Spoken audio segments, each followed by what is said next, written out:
Quadrinhos e Sociedade, uma análise de Cuidando do Mundo da Turma da Mônica.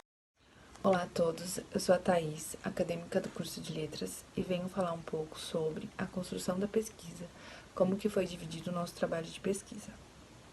Então, primeiro foi feito o levantamento dos temas pertinentes referentes ao nosso curso, e um dos integrantes do grupo sugeriu a análise do discurso das histórias em quadrinhos Turma da Mônica, do autor Maurício de Souza. O segundo passo foi selecionar a obra que contribuísse na formação de leitores, algo que fosse lúdico e educativo para os alunos e que gerasse impacto positivo na formação dos estudantes. Delimitamos o tema e selecionamos a obra Cuidando do Mundo. Levamos em consideração a relevância de estudar essa obra no contexto social e educacional.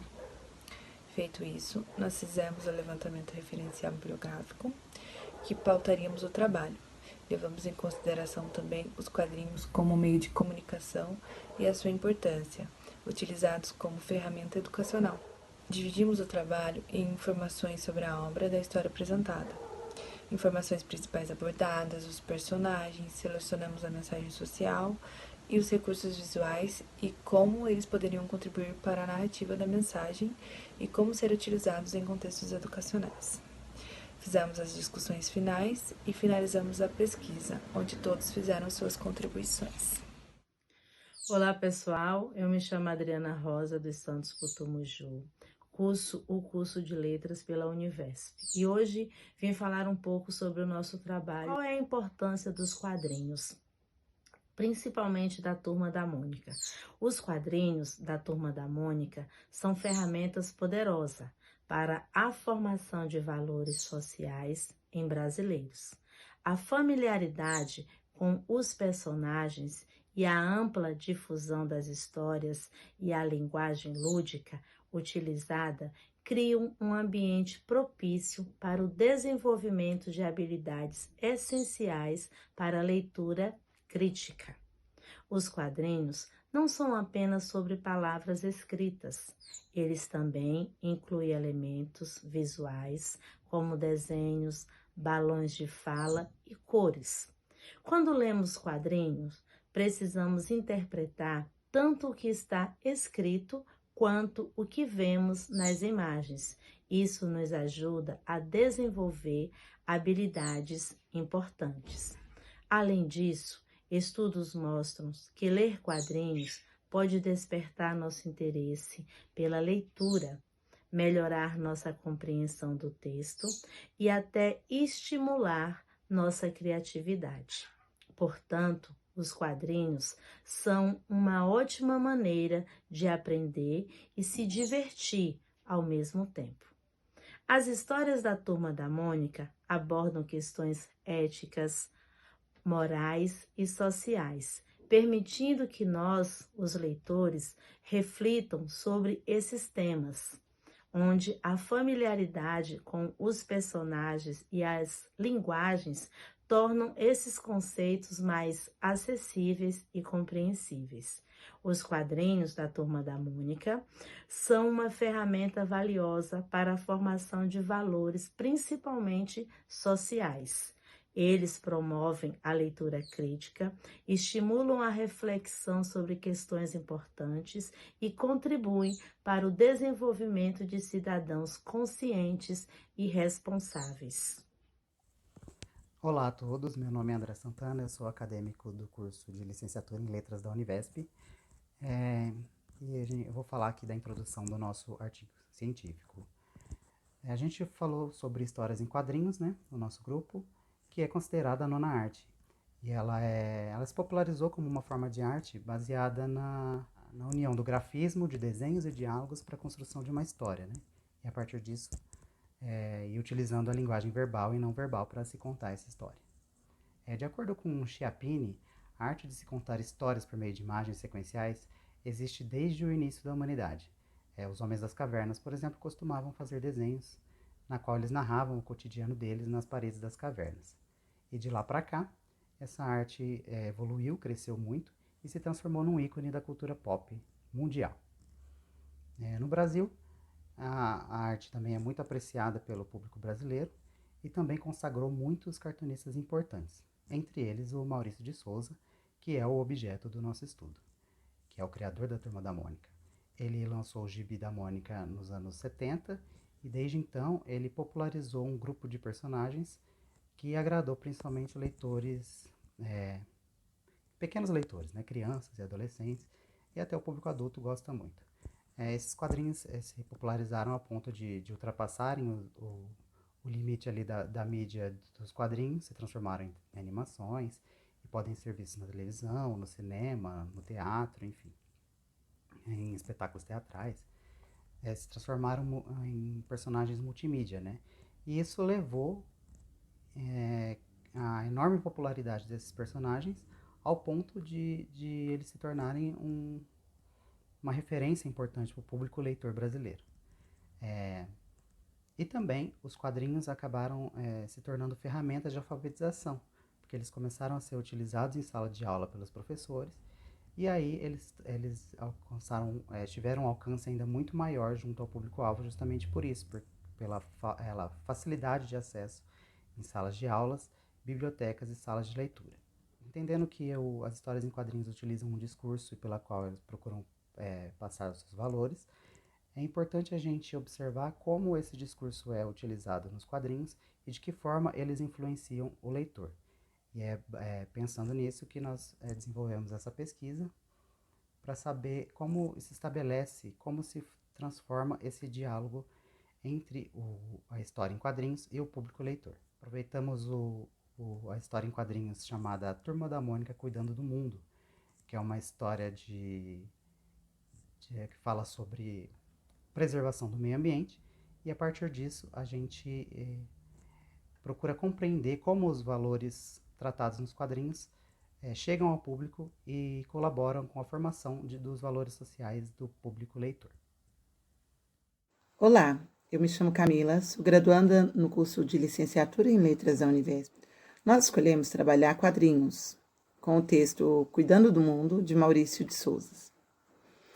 É uma série de histórias em quadrinhos que foi criada com o objetivo de conscientizar as crianças e adultos, que são leitores dos gibis, sobre sustentabilidade e cuidados com o meio ambiente. Bem, vamos falar sobre os personagens. A Mônica. Mônica é conhecida por sua força e sua determinação. Em Cuidando do Mundo, Mônica, ela representa a importância de cuidar do meio ambiente e preservar os recursos naturais. Ela sempre está disposta a ajudar os seus amigos e a natureza. Cebolinha é o famoso que troca o L pelo R. No contexto de Cuidando do Mundo, Cebolinha, ele aprende a importância de não desperdiçar água, plantar árvores, uma conscientização ambiental plena, digamos assim. Ele se torna mais consciente e começa a agir de forma mais responsável. Cascão, o garoto que tem medo da água, o garoto que habitualmente é acostumado com a sujeira, gosta da sujeira. Em Cuidando do Mundo, ele enfrenta os seus medos de limpeza, digamos assim, e aprende a importância de manter os rios e oceanos limpos. Então, ele se torna um defensor da limpeza ambiental, da preservação do meio ambiente. Magali. Magali é a amiga que come muito, desesperadamente, sem consciência. Em Cuidando do Mundo, ela aprende a importância de uma alimentação saudável, sustentável. Ela passa a valorizar os alimentos naturais e evitar o desperdício. Lembrando também que, às vezes, as embalagens, não são nocivas somente à saúde, mas também ao meio ambiente. E a Dona Luísa é a mãe da Mônica. Ela é uma das personagens que mais incentiva a conscientização ambiental. Ela ensina os filhos a cuidar do planeta e respeitar a natureza. Cuidando do Mundo ensina sobre os temas essenciais para o nosso planeta e para a nossa saúde. Aborda tópicos como reciclagem, preservação da água, plantio de árvores e alimentação saudável, mostrando como podemos fazer a nossa parte para cuidar do mundo em que vivemos. Olá a todos, meu nome é Argel Costa, sou acadêmico do curso de Letras da Univesp. Eu falarei sobre elementos não textuais. Os elementos não textuais são principalmente visuais e incluem desenhos de personagens, o cenário, a cor e a disposição dos painéis. A HQ aqui analisada preserva o modelo visual tradicional da obra de Maurício de Souza, com alteração constante das cores de fundo dos painéis. Painéis estes bem coloridos e posicionados de forma simétrica sobre a página branca. Os balões nessa obra se comportam de 3 formas. A primeira forma é um balão disforme de fala. A segunda, o balão tradicional de fala. E a terceira é um balão retangular. Quanto ao balão disforme, este balão de fala possui um formato parecido com os tradicionais balões de pensamento, porém suas representações podem mudar conforme a emoção presente na fala do personagem. Em falas mais alegres ou entusiasmadas, ele tende a possuir pontas grandes e arredondadas. Em falas mais pesadas ou irritantes, tende a possuir pontas pequenas e pontudas. Nessa HQ, aliás, o primeiro balão de fala que vemos é exatamente um balão disforme. O balão tradicional nessa história é utilizado para representar desde as falas simples e corriqueiras até as falas mais objetivas e significantes para a trama. Na fala que marca o clímax da história do primeiro painel, da página 12, é utilizado um balão de fala tradicional para frangir a sentenciar que a ação poluente do homem ao meio ambiente está gerando desequilíbrio do meio ambiente. O balão retangular é empregado para representar narrações que contextualizem as cenas contidas nos painéis. Esses balões muitas vezes se encontram nas partes superiores dos painéis colados em sua margem. Na HQ aqui por nós analisada, ele é muito utilizado no desfecho da história, onde Frangi explica as ações que cada um pode tomar para cuidar do mundo. Enquanto as ações são descritas em primeira pessoa nos balões retangulares, os quadrinhos ilustram esse texto. É importante salientar que nessa HQ não há balões de pensamento. Isso evidencia ainda mais a intenção dos autores de passar sua mensagem de forma mais objetiva possível, eliminando assim elementos que possam carregar qualquer subjetividade. Eu me chamo Elson Lucas Barros e sou graduando do curso de Licenciatura em Letras da Univesp. Continuando o vídeo, vamos iniciar nossa análise dos elementos textuais da HQ Turma da Mônica Cuidando do Mundo. A nossa análise dos elementos textuais parte do personagem Franjinha, né? Esse personagem ele é o centro da HQ, porque ele conduz desde o início todos os fatos, né? E toda a trajetória daquela narrativa que visa, né, conscientizar as crianças, que é o público-alvo desse quadrinho, sobre as questões ambientais, sobre os cuidados com o meio ambiente. Apesar de ser um quadrinho destinado para crianças, o personagem Franjinha muitas vezes utiliza-se de uma linguagem mais formal da língua portuguesa. É possível notar isso nos quadrinhos destacados no artigo, que como ele usa o pronome demonstrativo isto num dos quadrinhos, né, ao mostrar, né, o objeto para o Cebolinha, ele usa palavras como localizador, alta precisão, alta definição, que são termos técnicos, né, e científicos, além de usar o pronome oblíquo, né, como no caso de controlá-lo, né, o verbo controlar aí com o pronome oblíquo, controlá-lo. Toda essa formalidade serve para compor esse personagem dentro desse discurso do quadrinho, né?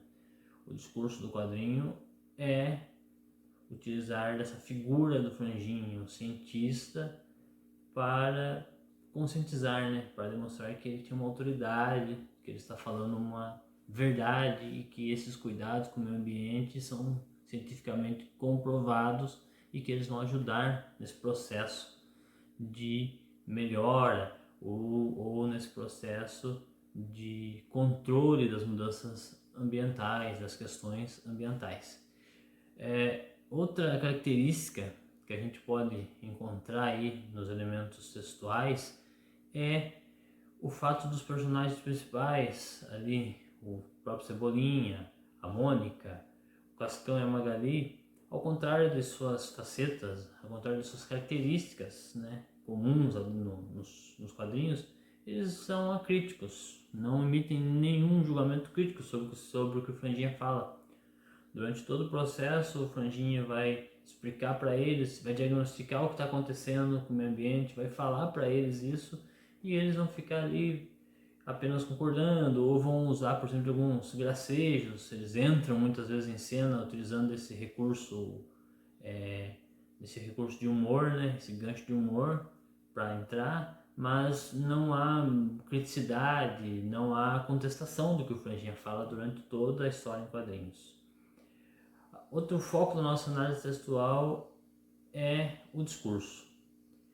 E nós nos amparamos em Foucault para falar sobre esse discurso. Foucault, na sua obra, né, Arqueologia do Saber, ele salienta que o discurso ele é uma construção mais do que uma verdade, mais do que uma ideia. O discurso ele tem um padrão histórico, ele é construído naquele tempo onde ele se está, né? Então, é óbvio que a gente, ao observar essa história em quadrinhos, a gente observa que a questão ambiental é uma questão do nosso tempo. E ela é conduzida nesse quadrinho dessa forma. Talvez a questão ambiental não fosse uma verdade para quem viveu lá no século XVIII, XVII, mas hoje ela é uma realidade para nós. Então ela faz parte, é um discurso que faz parte da nossa vivência. Há também ali a figura de poder, né? A construção do personagem Franjinha é uma construção do personagem na figura de poder. Olá a todos, meu nome é Fabiana Alves dos Santos e sou aluna do curso de licenciatura em Letras. Dando continuidade ao vídeo e considerando a análise da HQ Turma da Mônica Cuidando do Mundo, destacamos algumas conclusões. A obra transmite uma mensagem educativa sobre o meio ambiente de forma lúdica e acessível. O personagem Franjinha, como cientista, representa a autoridade e reforça a importância das informações fornecidas. Seu contraste com os outros personagens que seguem suas orientações conecta diretamente com as crianças, incentivando reflexões sobre atitudes ambientais. A análise sob a ótica de Michel Foucault revelou como a figura do cientista influencia a percepção dos leitores, utilizando estratégias discursivas claras e objetivas. A ausência de balões de pensamento, por exemplo, contribui para uma narrativa direta. Eni Orlandi nos ajudou a entender como os elementos textuais visuais da HQ transmitem valores específicos e incentivam também esses comportamentos sustentáveis defendidos pela HQ. Concluímos que a HQ não só ensina cuidados ambientais de forma prazerosa, mas também contribui para moldar valores sociais dos jovens leitores. No entanto, reconhecemos a limitação de analisar apenas uma obra e sugerimos futuras pesquisas para explorar mais o impacto das HQs na formação de valores sociais. A inclusão de HQ no ensino torna o aprendizado mais interessante e acessível, incentivando uma educação mais prazerosa e conectada com a realidade das crianças. Meu nome é Viviane dos Santos Ferreira, sou aluna do curso de Letras da Univesp e venho falar sobre a conclusão do nosso projeto, o qual, através dos quadrinhos, procuramos transmitir uma mensagem de forma lúdica e acessível, utilizando de recursos para alcançar o público infantil, reforçando a eles a importância dos cuidados com o meio ambiente e, dessa forma, incentivando as crianças a agirem de forma semelhante aos nossos personagens, refletindo sobre suas atitudes em relação às questões ambientais e a adoção de comportamentos sustentáveis. Concluímos que as histórias em quadrinhos ensinam além dos cuidados com o meio ambiente e também buscam moldar os valores sociais dos leitores mais jovens de uma forma lúdica e prazerosa. Através das experiências vividas no desenvolvimento do projeto, podemos demonstrar como a apresentação dos quadrinhos tem efeito positivo na compreensão da leitura, uma vez que o lúdico se torna mais interessante e motivador para crianças de todas as idades.